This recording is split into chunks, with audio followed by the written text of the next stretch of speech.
Hi, everyone. My name is John Nerrill. I help professionals who are ambitious about their careers create their next advancement opportunity.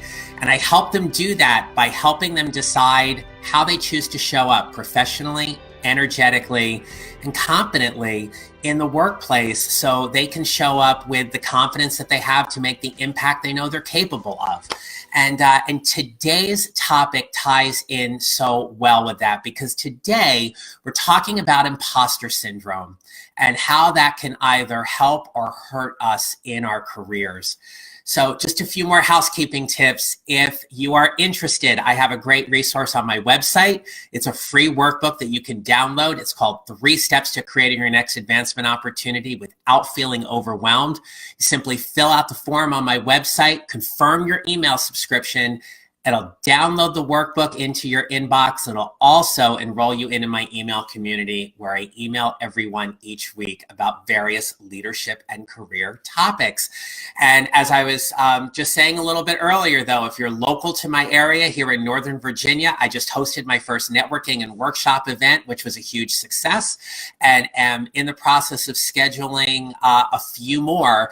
I've already got something lined up in June, which I'll be telling you about shortly, and I'm looking to line up something in either late April or early May. So stay tuned for those details. All right. Imposter syndrome. Here's how I want to define it.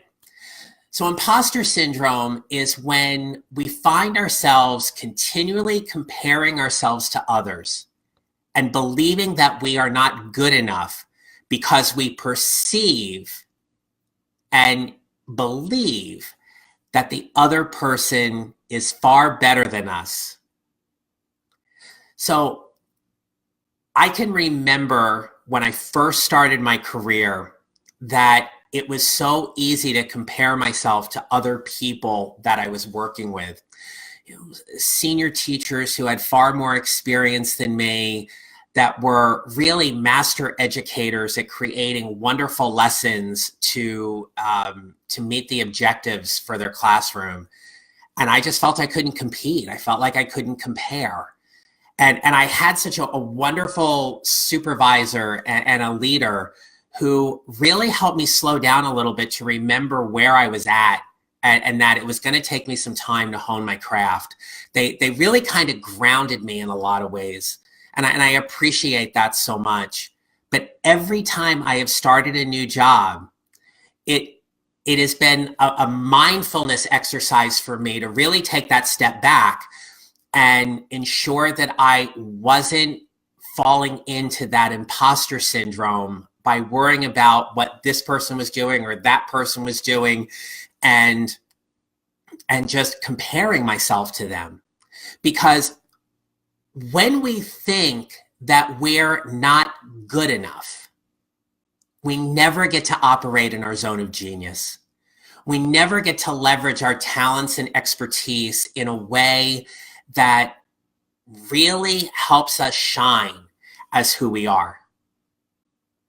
That comparison in that imposter syndrome can be so defeating and deflating and diminishing, and some people call it negative energy, but it doesn't help us show up as ourselves and the ability that we have. It just doesn't. So leading up to today, again, if you're following my emails and stuff, you would have seen, and even in the description here, that I believe that imposter syndrome can help as well as hurt our career. So I truly believe that imposter syndrome can be detrimental to our career when we're always comparing ourselves to other people. And that comparison is never from an opportunity to learn. It's always from a place of saying that we're not good enough, that we don't measure up, that we can never be as good as somebody else. Well, what if we flip that conversation? What if we were able to show up and simply say that we're not good enough, but that we're more than enough, that we've got everything we need to be great, everything that we need to be successful in the workplace, and we have more. then we need to do that. See, I think imposter syndrome at times can be helpful. It can be helpful in the sense that it is not about us comparing ourselves to somebody else or trying to be like someone else in the workplace, but for us to take a genuine and authentic step back and really determine what we want to learn from them.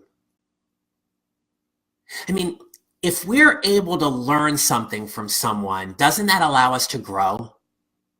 And if we're growing, doesn't that allow us to advance in some way? So I think when we catch ourselves falling into that imposter syndrome, what if we just acknowledged that and then figured out where the opportunity is and what we're meant to learn by this person or this team or whomever they might be, to just simply grow ourselves. Not in a way of saying, I have to be like them. Not in a way of saying, I have to do exactly what they're doing.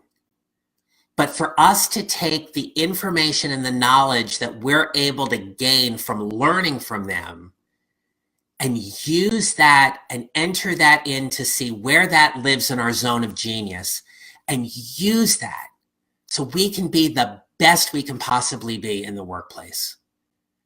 I find when I work with younger professionals, this is a big hurdle for them to overcome because they want to make a difference. They want to make an impact.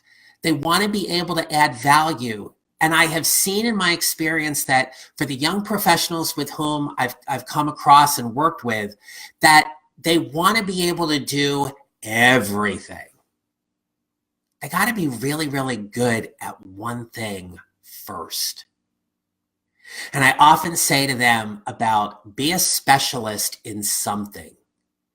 You don't need to have specialist in your title, but be a specialist in something. Be the go-to. Be the one that people are going to want to come to when they have a problem that they know you can solve. It might be a particular task. It might be a particular duty. Whatever it is that you do around the workplace, be great at that. Be the expert. Be the genius in that. And leverage the heck out of that. And when you get really, really good at that, then see about being really, really good at something else. But it takes time. You know, you can't be a rock star employee day one of the first quote unquote real job you've ever had. You got to cut your teeth on some stuff. You got to get, bruised a little bit ego-wise to kind of learn the ropes wherever you're at. But they make us stronger. They help us show up. They help us show up competently, confidently, and energetically to be the best we can possibly be in the workplace. So what if that person whom you're comparing yourself to became your colleague, became your mentor, became someone with whom you were able to get advice from? What if? What does that all look like for you?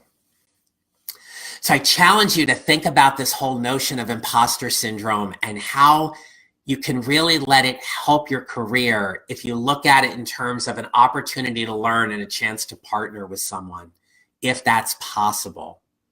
But also to be really mindful when that gremlin or that inner critic or that voice kind of creeps into your head and you start hearing messages that you're not good enough.